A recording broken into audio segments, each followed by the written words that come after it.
اللہ تعالیٰ اس رات کی رحمتیں برکتیں ہمیں نصیب فرمائے۔ اصل میں اللہ نے بخشش کے بہانے رکھے ہیں، کوئی شرابی ہے، کوئی زانی ہے، کوئی قاتل ہے، کوئی ماں باپ کا نافرمان ہے، کوئی مشرک ہے، کوئی متکبر ہے، کوئی سود خور ہے، کوئی رشوت خور ہے۔ ایک دفعہ آج کہہ دے، کل کی رات ہے کہہ دے گا کہ یا اللہ میری توبہ، تو اللہ کی قسم اگر اس کے گناہ زمین سے لے کر آسمان کی چھت تک بھی ہوں گے نا، تو ایک آدھے بول پر یا اللہ معاف کر، اللہ سارے معاف فرما دے۔ اس وقت پاکستان میں لاکھوں افراد غذائی قلت کا شکار ہیں، جن کی مدد کے لیے مولانا طارق جمیل فاؤنڈیشن ہر ماہ راشن تقسیم کرنے کا اہتمام کرتی ہے۔ تو آپ سے گزارش ہے کہ آپ اس ماہ رمضان میں اپنی زکوٰۃ، خیرات اور صدقات MTJ فاؤنڈیشن کو دیں اور لاکھوں لوگوں کی بھوک کو مٹانے کا ذریعہ بنیں۔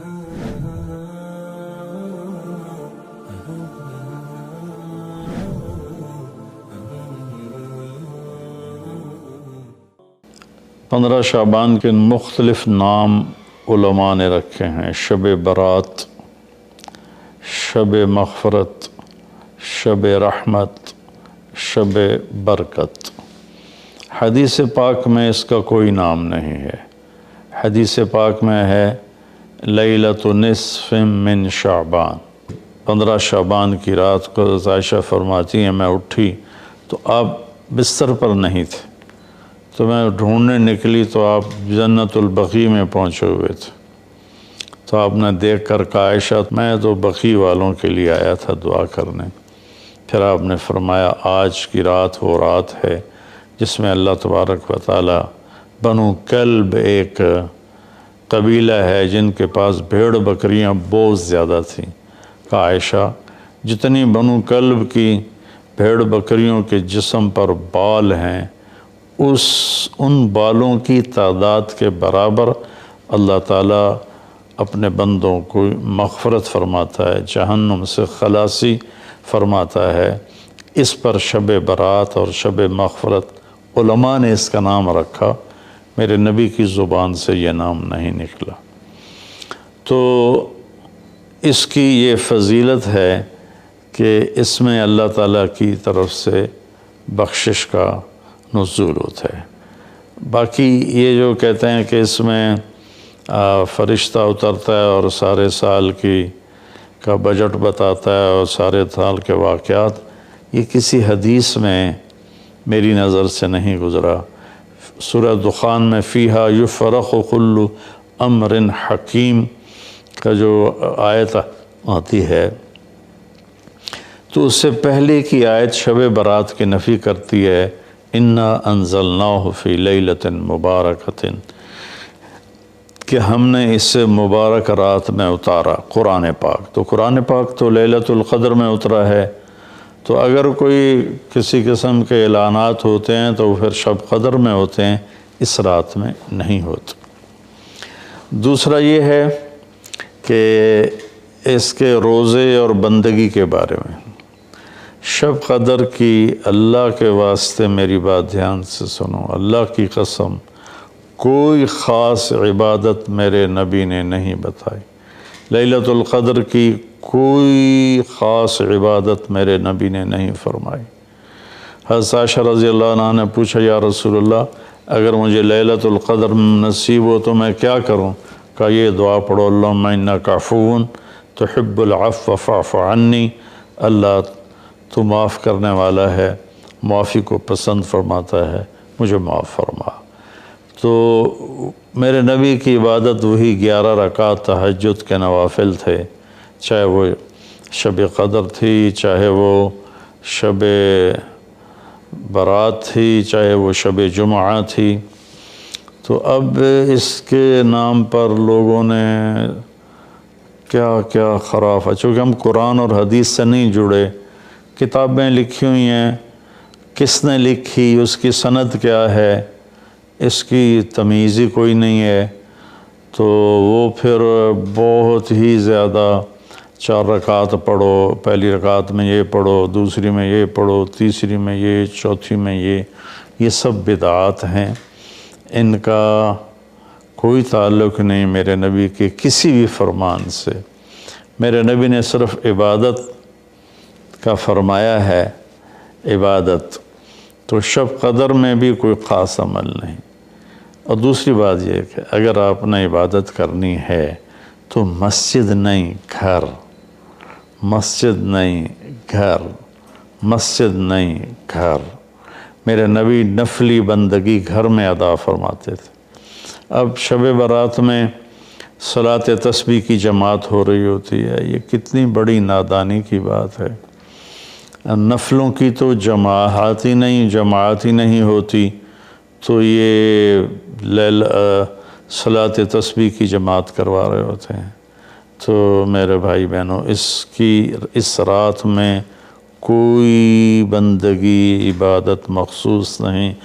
ہاں، آپ تہجد کے نوافل پڑھیں، ساری رات پڑھیں، آپ قرآن کی تلاوت کریں، ساری رات کریں، آپ اللہ کا ذکر فرمائیں، ساری رات فرمائیں، آپ دعا مانگیں، چاہے ساری رات مانگیں۔ یہ مخصوص اعمال یہ ہیں: نماز، تلاوت، ذکر اور دعا، اور آنسوؤں کے ساتھ۔ اپنی کھیتی کو پانی نہ لگے تو سوکھ جاتی ہے، ایسے ہی دل میں بھی ایک کھیتی آباد ہے ایمان کی، اسے آنسوؤں کے چند قطرے ہی سمندر کی طرح سیراب کر دیتے ہیں۔ تو آنسوؤں کے ساتھ نہ ہو تو کم از کم رونے والی کیفیت ہو۔ تو یہ تو اتنا سا شب برات ہے۔ روزے کے بارے میں جو ابن ماجہ کی روایت ہے، قوموا لیلہا وصوموا شہرہا، یہ روایت بہت شدید ضعیف ہے، اور علامہ البانی رحمۃ اللہ علیہ نے اس کو موضوع قرار دیا ہے۔ تو اس میں روزہ اس نیت سے رکھنا کہ میرے نبی کی سنت ہے، یہ غلط ہے، اس طرح یہ بدعت بن جائے گا۔ کوئی ویسے نفلی روزہ اس رات میں رکھنا چاہتا ہے مستحب سمجھ کے، نفل سمجھ کے، وہ میرے خیال میں اس میں کوئی قباحت نہیں ہے۔ لیکن سنت سمجھ کے اگر وہ رکھنا چاہتا ہے تو یہ بات صحیح نہیں ہے، چونکہ روزے والی روایت بالکل قابل اعتبار، قابل حجت نہیں ہے۔ اس میں تمام محدثین کا اتفاق ہے کہ یہ روایت شدید ضعیف ہے، اور شدید ضعیف سے استدلال نہیں ہوتا، اس کو حجت نہیں بنایا جاتا۔ کمزور اس کا ضعف اتنا شدید نہ ہو اور کئی حدیثیں جمع ہو جائیں تو پھر اس میں ایک طاقت آ جاتی ہے۔ تو اپنے آپ کو جوڑو اللہ کے قرآن کے ساتھ، اللہ کے نبی کی حدیث کے ساتھ۔ صحیح حدیث آپ کا ماخذ ہوگا تو آپ کو آسانی ہوگی کرنے میں۔ تو اصل میں عبادات میں اعتدال ہے۔ شاید ہی کوئی رات میرے نبی ساری رات جاگے ہوں، شاید، اور شاید ہی کبھی آپ نے مسلسل، اس میں تو میں پورے یقین سے کہہ سکتا ہوں کہ آپ نے زندگی میں ایک دفعہ بھی عشاء کے وضو سے فجر کی نماز نہیں ادا فرمائی۔ بعد میں ایک رہبانیت کا ٹچ آیا کہ بندگی میں بہت زیادہ زیادتی اور اپنے نفس کشی میں راہبوں جیسی تھوڑی تھوڑی جھلک۔ نبی کی زندگی پڑھو، آپ کو پتہ چلے گا زندگی ہے کیا۔ قرآن پڑھو، آپ کو پتہ چلے گا اللہ چاہتا کیا ہے۔ اللہ تعالیٰ اس رات کی رحمتیں برکتیں ہمیں نصیب فرمائے۔ اصل میں اللہ نے بخشش کے بہانے رکھے ہیں۔ کوئی شرابی ہے، کوئی زانی ہے، کوئی قاتل ہے، کوئی ماں باپ کا نافرمان ہے، کوئی مشرک ہے، کوئی متکبر ہے، کوئی سود خور ہے، کوئی رشوت خور ہے۔ ایک دفعہ آج کہہ دے، کل کی رات ہے، کہہ دے گا کہ یا اللہ میری توبہ تو اللہ کی قسم اگر اس کے گناہ زمین سے لے کر آسمان کی چھت تک بھی ہوں گے نا تو ایک آدھے بول پر یا اللہ معاف کر، اللہ سارے معاف فرما دے۔ سبحان اللہ۔ آگے جملہ بڑا خوبصورت ہے، ولا بالے، اس میں تکبر ہے، ولا بالے، ہمیں کسی چیز کی کوئی پرواہ نہیں، تو کسی نافرمان کو حقیر نہ جانو، اور کبھی اپنی نیکی پہ تکبر نہ کرو۔ اور ایک جرم اور بھی ہے جو میں کہتے 30 سال ہو گئے ہیں، فرقہ واریت سے توبہ کرو۔ اپنے فرقے پہ جمے رہو لیکن دوسروں سے نفرت، سلام بھی نہ کرنا، جنازہ بھی نہ پڑھنا، حرم شریف میں جا کر بھی نمازیں نہ پڑھنا۔ اچھا اللہ کے واسطے آج بہت اویئرنیس ہو چکی ہے، تو مہربانی کرو، امت بنو، محبت کرو، ایک دوسرے سے ملو جلو، ہم امت بن کے چلیں، اختلاف رائے کے فیصلے آخرت میں ہو جائیں گے۔ قل کل یعمل علی شاکلتہ فربکم اعلم بمن هو اہدی سبیلا۔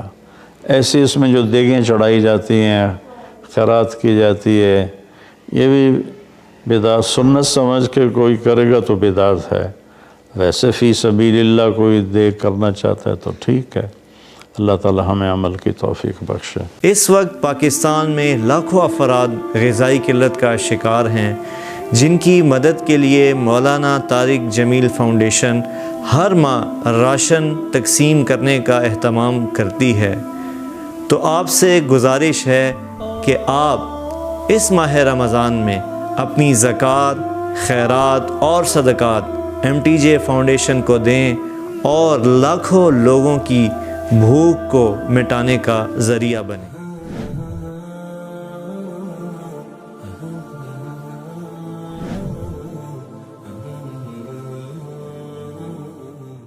دی جائے ایام کی تلخی کو بھی ہنس کے ناصر، غم کو سہنے میں بھی قدرت نے مزہ رکھا۔